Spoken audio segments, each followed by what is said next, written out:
नमस्कार, मैं रफी और आप देख रहे हैं DNN इंडिया। नगर निगम में प्लेसमेंट एजेंसी के माध्यम से कार्यरत अस्थायी सफाई कर्मचारियों की हड़ताल बुधवार को लगातार तीसरे दिन भी जारी रही।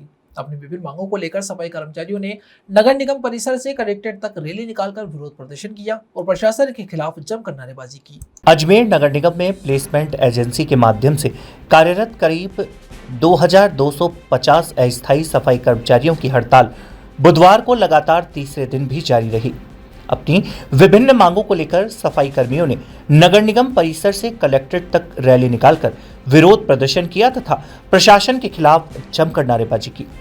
प्रदर्शन के दौरान सफाई कर्मी हाथों में झाड़ू और अपनी मांगों से संबंधित तख्तियां लेकर कलेक्ट्रेट पहुंचे। कर्मचारियों ने मानदेय बढ़ाने, भविष्य निधि, पीएफ कटौती शुरू करने तथा अन्य श्रमिक सुविधाएं उपलब्ध कराने की मांग उठाई। आंदोलन में वाल्मीकि समाज के कई प्रतिनिधियों ने भी शामिल होकर सफाई कर्मियों को अपना समर्थन दिया। हड़ताल पर बैठे कर्मचारी सुबह नगर निगम की पुरानी बिल्डिंग में एकत्रित हुए। यहां उन्होंने ठेकेदार एवं प्रशासन के खिलाफ नारेबाजी करते हुए अपनी नाराजगी व्यक्त की। इसके बाद सभी कर्मचारी रैली के रूप में कलेक्ट्रेट पहुंचे और अपनी मांगों को लेकर प्रदर्शन किया। सफाई कर्मियों के प्रदर्शन को देखते हुए प्रशासन ने कलेक्ट्रेट परिसर में अतिरिक्त पुलिस बल तैनात किया। प्रदर्शन के दौरान कानून व्यवस्था बनाए रखने के लिए पुलिस अधिकारियों ने स्थिति पर लगातार नजर बनाए रखी। प्रदर्शनकारी कर्मचारियों का कहना है कि लंबे समय से उनकी मांगों की अनदेखी की जा रही है। उन्होंने चेतावनी दी कि यदि उनकी मांगों पर जल्द सकारात्मक निर्णय नहीं लिया गया तो आंदोलन को और तेज किया जाएगा। कर्मचारियों ने प्रशासन से वार्ता कर समस्याओं का शीघ्र समाधान करने की मांग की है। आज वाल्मीकि समाज का काम रोको हड़ताल है। नगर निगम में काफी समय से मांग उठती आ रही है कि हमारी जो सफाई कर्मचारी है, जो कच्चे और ठेकेदारी भत्ता में कार्य कर रहे हैं, इनकी मजदूरी 500 रुपए होना चाहिए। लेकिन होता यह है कि प्रशासन से बार बार मांग करने के बावजूद भी अभी नया ठेका कर दिया। उसमें भी जो ठेकेदार आया है वो इनको 260 रुपए देना चाहता है। हम ये मांग करते हैं कि वाल्मीकि समाज का व्यक्ति सुबह उठकर मलमूत्र उठाने का कार्य कर रहा है, वो अपने बच्चों को छोड़कर आता है, शहर की गंदगी साफ करता है, लेकिन उसकी मजदूरी सबसे कम है। और होना यह चाहिए कि जो सबसे गंदा काम है उसकी मजदूरी सबसे ज्यादा होनी चाहिए। आज इनको 1000 रुपए मजदूरी भी होगी ना, वो भी कम है। 500 रुपए पर डे हम कराना चाहते हैं और अभी हो रहा ये है 5000 7000 रुपए में हमारी महिला और पुरुष काम कर रहे हैं, क्योंकि इनके घर में ना तो राशन की व्यवस्था हो पाती है, ना दूध की हो पाती है, ना बिजली का बिल भरा जाता है। हम प्रशासन से मांग करते हैं कि इनकी मजदूरी कम से कम 500 रुपए की जाए। और रहा सवाल ये कि ठेकेदारी प्रथा पूरी तरह से बंद होनी चाहिए। जो ये भ्रष्टाचार का अड्डा है, ये ऊंधे रास्ते से ठेकेदार अपने बिलों में भुगतान करता, कम बत्ती करता और हमारे गरीब लोगों का पैसा खाता है। हम सरकार से मांग करते हैं कि ठेकेदारी प्रथा बंद की जाए और नगर निगम खुद के स्तर पर इनको लगाए और प्रत्येक को 500 रुपए मजदूर दे। हड़ताल का तीसरा दिन है। हड़ताल के तीसरे दिन हम अजमेर नगर निगम जो प्रांगण है उससे पैदल चलकर हम भूखे प्यासे से समस्त कर्मचारी के साथ में यहाँ पढ़ा रहे हैं। माननीय कलेक्टर महोदय को मुख्यमंत्री जी हम ज्ञापन देंगे। उस ज्ञापन में 500 रुपए प्रतिदिन की हमारी मांग है, वो जल्द से जल्द पूरी नहीं हुई तो इससे उग्र आंदोलन करने की हम तैयारी करेंगे और आवश्यकता पड़ी तो हम अजमेर बंद करवाने का प्रयास करेंगे। मेरा नाम सनी गोयल, समाज सेवी नगर निगम अजमेर। मांग क्या है? मुख्य मांग हमारी ये है 500 रुपए प्रतिदिन भुगतान अगर विमलाज कंपनी करती है तो अस्थायी सफाई कर्मचारी के साथ में काम सकती है, नहीं तो वो विदा ले सकती है। यहाँ से कर्मचारी की तरफ से कोई भी अस्थायी सफाई कर्मचारी उस कंपनी के अधीन कार्य नहीं करना चाहता है। आज प्रदर्शन नगर निगम से पैदल चलकर माननीय जिला कलेक्टर महोदय के यहाँ आए हैं और ये अभी शांति रूप से हम नारेबाजी करते आए। हमारी मांगों पर सहमति नहीं बनी तो इससे उग्र आंदोलन करने की हम तैयारी करेंगे। जिससे भिड़ना होगा उससे भिड़ने को हम तैयार है, स्वतंत्र है। हमारे हक और शहर के 84 आवास रोड स्थित वैशाली नगर के द्वारका नगर गली नंबर 2 में बने अस्थायी कचरा डिपो से समय पर कचरा नहीं उठाने जाने के कारण क्षेत्रवासियों को भारी परेशानी का सामना करना पड़ रहा है।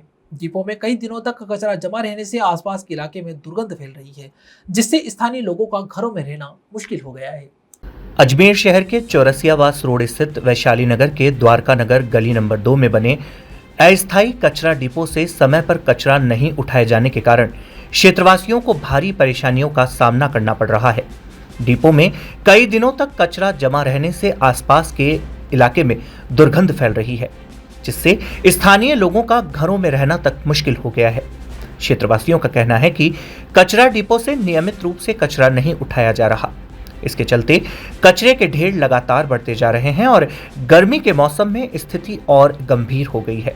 बदबू के कारण आसपास के लोगों को अपने घरों के दरवाजे और खिड़कियां बंद रखने के लिए मजबूर होना पड़ रहा है। स्थानीय निवासियों ने बताया कि इस समस्या को लेकर नगर निगम और संबंधित अधिकारियों को कई बार शिकायतें दी जा चुकी है, लेकिन अब तक कोई ठोस कार्यवाही नहीं की गई।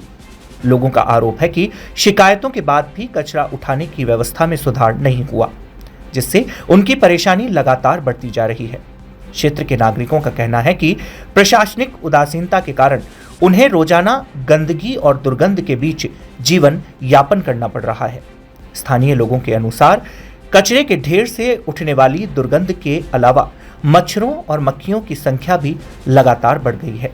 29 वार्ड है सर, और यहाँ पे आए दिन तो ये रहती है गंदगी, उसके बाद ये सांड वगैरह लड़ते रहते हैं और पॉलीथीन की थैलियाँ खाने के कारण कुछ भी हो सकता है गाय भैंसों को। और यहाँ पे टावर लगा हुआ गवर्नमेंट का, और उसके बाद में सारे वार्ड के जो भी हैं किचरे हमारे 78 और 80 के प्लस ये आगे भी जो है किचरा हमारे यहाँ पे आते हैं। जबकि पहले शिकायत करी थी तो उन्होंने कहा एक वार्ड का आएगा 79 का, उसके बाद में काफ़ी डिपो के अंदर आके गाड़ियाँ खाली होती है। प्लस यहाँ से ट्रैक्टर जो आते हैं वो तो है ही गाड़ियाँ, उसके बाद ट्रैक्टर जो भर के आते हैं उससे हमारे को बहुत गंदगी से और स्मेल आती है। ये बहुत काम खराब हो चुका है सर। इसके बाद में आप इनकी कार्रवाई की जाए, और नहीं करेंगे तो सर हम कुछ भी कदम उठा सकते हैं। कितना टाइम हो गया सर इनको 2 साल हो चुका है, 2 साल से कोई सुनाई नहीं हो रही है और ये काम बहुत खराब हो जा रहा है। स्मेल इतनी आती है, प्लस उसके अंदर जानवर मरे हुए छोड़ के आते हैं, उसके बाद इतना बदबू मारता है सर जो हद से ज्यादा।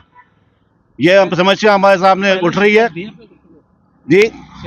फिर हमने शिकायत करी थी हिंद प्रेस में, उसके बाद हमें मेन रोड पे गाड़ियां खड़ी कर दी थी, कम से कम 1 घंटा जाम था, उसके बाद भी कुछ सुनाई नहीं हुई है। यहाँ रुकते एक छोटे से ब्रेक के लिए, जल्द हाजिर होंगे खबरों के नए सफर के साथ। कैंसर बीमारी ही ऐसी है, चिंता तो होगी ना। लेकिन अब अपनी चिंता को बदलो विश्वास में, क्योंकि आदिनाथ कैंसर मेडिसिटी में है रेडियोथेरेपी, कीमोथेरेपी और कैंसर सर्जरी के उपचार के साथ आधुनिक सुविधाएं भी। विजिट करें आदिनाथ कैंसर मेडिसिटी एट चाची आवास अजमेर।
राजस्थान सरकार के वंदे गंगा जल संरक्षण जन अभियान 2026 के अंतर्गत अजमेर दक्षिण विधानसभा क्षेत्र में जल स्रोतों के संरक्षण और स्वच्छता को बढ़ावा देने के उद्देश्य से बुधवार को डिग्गी तालाब अजमेर में विशेष स्वच्छता एवं साफ सफाई कार्यक्रम का आयोजन किया गया।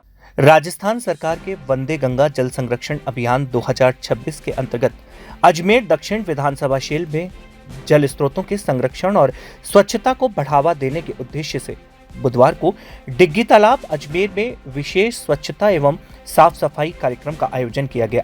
कार्यक्रम में अजमेर दक्षिण विधानसभा विधायक अनीता बघेल ने क्षेत्रवासियों, भाजपा कार्यकर्ताओं और स्थानीय नागरिकों के साथ सक्रिय भागीदारी निभाई। कार्यक्रम की शुरुआत विधायक अनीता बघेल द्वारा डिग्गी तालाब पर विधिवत पूजा अर्चना एवं जल स्रोतों के प्रति सम्मान व्यक्त करते हुए की गई। इसके बाद स्वच्छता अभियान का शुभारंभ किया गया। अभियान के दौरान तालाब परिसर एवं आसपास के क्षेत्र में सफाई कार्य किया गया तथा लोगों को जल संरक्षण और पर्यावरण संरक्षण के प्रति जागरूक किया गया। इस अवसर पर विधायक अनीता बघेल ने कहा कि जल ही जीवन है का आधार है और अपने आने वाली पीढ़ियों के लिए जल संसाधनों का संरक्षण करना हम सभी की सामूहिक जिम्मेदारी है। उन्होंने नागरिकों से अपील करते हुए कहा कि तालाबों, बावड़ियों और अन्य जल स्रोतों को स्वच्छ बनाए रखने के लिए सभी को सहयोग करना चाहिए। अजमेर दक्षिण में वंदे गंगा जल संरक्षण अभियान के तहत डिग्गी तालाब, जो बहुत पुराना तालाब है, उसकी साफ़ सफाई, झाड़ियाँ, कटीले बबूल जो सारी तरफ उग गए थे, उसकी पूरा 2 घंटा, हम 8 बजे पहुंच गए थे। 8 बजे से लेकर के 10 बजे तक हमने पूरी साफ़ सफाई करी, फिर सरोवर का पूजन किया, अभिषेक किया और उसके साथ में सभी ने संकल्प लिया कि हम जल के संरक्षण के लिए काम करेंगे और शपथ दिलाई गई कि जल को कोई गंदा ना करे, कोई व्यर्थ ना बहाए और मितव्ययता से जल का उपयोग करे, क्योंकि जल ही जीवन है ना। हमारी बावड़ियाँ और हमारे सरोवर ये पेयजल के मुख्य स्रोत हैं, जो बहुत पुराने समय में राजा महाराजाओं द्वारा बनाए गए, तो इनका संरक्षण करना हमारा दायित्व बनता है। तो शपथ के साथ में सरोवर की पूजा के साथ में कार्यक्रम संपन्न हुआ। शहर के अलवरगेट थाना क्षेत्र स्थित आम का तालाब क्षेत्र में चोरों ने एक सूने मकान को निशाना बनाते हुए लाखों रुपए के जेवरात और नकदी पर हाथ साफ कर दिया। घटना के समय मकान मालिक अपने परिवार के साथ घर से बाहर गए हुए थे। अजमेर शहर के अलवरगेट थाना क्षेत्र स्थित आम का तालाब क्षेत्र में चोरों ने एक सूने मकान को निशाना बनाते हुए लाखों रुपए के जेवरात और नकदी पर हाथ साफ कर दिया। घटना के समय मकान मालिक अपने परिवार के साथ घर से बाहर गए हुए थे। चोरी की सूचना मिलते ही क्षेत्र में हड़कंप मच गया। सूचना पर अलवरगेट थाना पुलिस मौके पर पहुंची और घटनास्थल का निरीक्षण कर मामले की जांच शुरू कर दी। पीड़ित महेश दत्त ने बताया कि वह 22 मई को अपने बेटे के पास गए थे। इसके बाद परिवार सहित माता वैष्णो देवी के दर्शन के लिए रवाना हो गए। घर कई दिनों तक बंद पड़ा हुआ था। इसी दौरान अज्ञात चोरों ने सोने मकान को अपना निशाना बना लिया। उन्होंने बताया कि 2 जून की सुबह उन्हें सूचना मिली कि उनके घर के मुख्य दरवाजे और कमरों के ताले टूटे हुए हैं। सूचना मिलते ही उन्होंने अपने भाई को घर पर भेजा। भाई ने मौके पर पहुंचकर घर के भीतर सामान बिखरा होना और चोरी की पुष्टि होने पर तत्काल पुलिस को सूचना दी। महेश दत्त ने बताया कि शाम को घर लौटने के बाद जब उन्होंने पूरे घर की जांच की तो पता चला कि चोरों ने कमरों और अलमारियों के ताले तोड़कर घर का कोना कोना खंगाल डाला। घर में रखे कीमती सामान को निशाना बनाते हुए चोर सोने चांदी के आभूषण और नकदी चोरी कर फरार हो गए।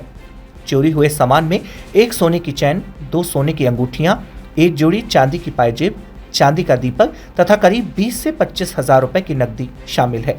पीड़ित परिवार के अनुसार चोरी गए सामान की कीमत लाखों रुपए बताई जा रही है। घटना की सूचना मिलने पर अलवरगेट थाना पुलिस मौके पर पहुंची और घटनास्थल का निरीक्षण किया। पुलिस आसपास लगे सीसीटीवी कैमरों की फुटेज खंगालने के साथ साथ संदिग्ध व्यक्तियों के बारे में जानकारी भी जुटा रही है। माता वैष्णो देवी के दर्शन करने के लिए पूरा परिवार गया हुआ था और उसके बाद में दर्शन करने के आने के बाद में फरीदाबाद मेरे बच्चे के पास में हम आकर के मैं रुक गई थी।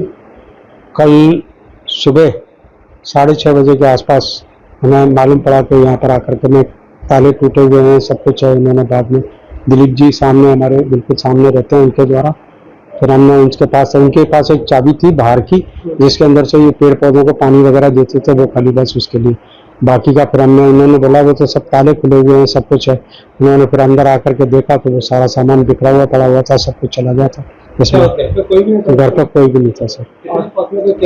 नहीं, कैमरे कोई नहीं है आसपास में। सर एक चैन है, 2 अंगूठी है, एक लेडीज और एक जेंट्स, पायजेब है और एक चांदी का दीपक और 20 से 25 हजार रुपये नकद है।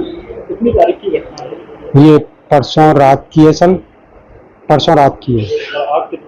मैं कल शाम को आ गया था आकर के। मैं 22 तारीख को गया था यहाँ से। जी क्या लगता है जी सर? इसमें कोई शक होगा? नहीं, कोई शक तो किसी पे कोई सर। हाँ, रिपोर्ट दर्ज कर अलवरगेट थाने से। दुकान आम का तालाब, गली नंबर 1, पानी की टंकी के पास। सूचना मिली थी, ये महेश कुमार जी है, अपने आम का तालाब में रहते हैं। वो वैष्णो देवी के दर्शन करने गए थे। कल इन्होंने सूचना दी थाने पे कि मेरे घर में चोरी हो गई, जिस पे थाने पे आके इन्होंने मुकदमा दर्ज कराया। मुकदमा इन्होंने किया, एफएसएल टीम और एमओबी टीम को मौके पे बुलाया है, अनुसंधान जारी। यहाँ रुकते एक छोटे से ब्रेक के लिए, जल्द हाजिर होंगे खबरों के नए सफर के साथ। कैंसर बीमारी ही ऐसी है, चिंता तो होगी ना। लेकिन अब अपनी चिंता को बदलो विश्वास में, क्योंकि आदिनाथ कैंसर मेडिसिटी में है रेडियोथेरेपी, कीमोथेरेपी और कैंसर सर्जरी के उपचार के साथ आधुनिक सुविधाएं भी। विजिट करें आदिनाथ कैंसर मेडिसिटी एट चाची आवास अजमेर।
बाल मजदूरी के खिलाफ चलाए जा रहे विशेष अभियान के दौरान किशनगढ़ हाईवे स्थित एक होटल में एक नाबालिग बालक से काम कराए जाने का मामला सामने आया। राष्ट्रीय मानवाधिकार परिषद की टीम ने निरीक्षण के दौरान बालक को कार्य करते हुए पाया। बाल मजदूरी के खिलाफ चलाए जा रहे विशेष अभियान के दौरान किशनगढ़ हाईवे स्थित एक होटल में एक नाबालिग से काम कराए जाने का मामला सामने आया है।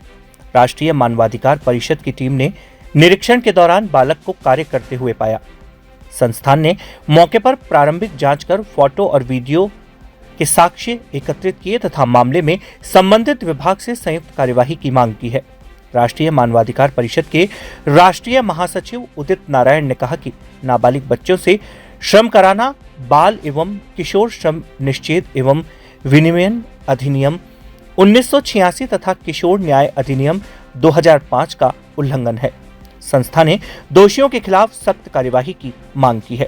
मानवाधिकार परिषद की तरफ से एक विशेष अभियान चल रहा है हाईवे पे, तो हमने एक होटल जिसका नाम है जोधाना होटल, किशनगढ़ हाईवे पे ये होटल स्थित है। इस पे एक 15 वर्षीय बाल मजदूर पकड़ा गया है, जिसमें वो बहुत ही दयनीय स्थिति में वहाँ पे कार्य कर रहा है। तो माननीय कलेक्टर महोदय के सामने हमने पेश होकर जो परिवाद पेश किया है कि उस बच्चे को अपने संरक्षण में लिया जाए, और जो CWC है उसको भी हमने परिवाद पेश किया है कि जल्दी से जल्दी उसको अपने संरक्षण में लेके और बच्चे को अपने पास में सुरक्षित रखा जाए। कितना टाइम काम करते हैं? उसको करीब हमारे हिसाब से जब हमने पूछताछ करी तो 2 से 3 साल हो गए वहाँ पे उसको काम करते हुए। उससे पहले अलग अलग होटलों पे एक चैन के थ्रू वो काम कर रहा है, किसी दलाल के जरिए वो आया हुआ है। तो करीब 2-3 साल से उसी हाईवे पे ये होटलों पे है, अलग अलग होटलों पे। रिसेंटली वो जोधाना होटल पे है। क्या बाहर का बच्चा है? जी, ये बाहर का बच्चा है और बाहर से लाया गया है, यानी अजमेर के आसपास के एरिया का तो नहीं है, किसी ग्रामीण इलाके से। किसमें काम करने देते? ये देखो, बाल संरक्षण अधिनियम के थ्रू जो मुकदमा, जैसे कि मैंने परिवाद में भी दिया है, जो किशोर श्रम अधिनियम 1986 और किशोर न्याय अधिनियम 2015 के तहत जो कानून है हमारा बच्चों को लेकर, उसी के विरुद्ध हमने परिवाद दिया है, जैसे कि उसके अधिकारों का हनन न हो। मालिक का नाम जो है वो सुरेंद्र सिंह है, और मालिक से हमने इस बारे में जब बात करने की कोशिश की तो उन्होंने बहुत ही अभद्र तरीके से हम लोगों को जो है जवाब दिया और कोऑपरेट करने से मना कर दिया। मेरा नाम है उदित नारायण, मैं राष्ट्रीय महासचिव के पद पे हूँ। खबरों के सफर में अभी सिर्फ इतना ही, फिर हाजिर होंगे खबरों के नए सफर के साथ। तब तक के लिए दीजिए इजाजत, नमस्कार।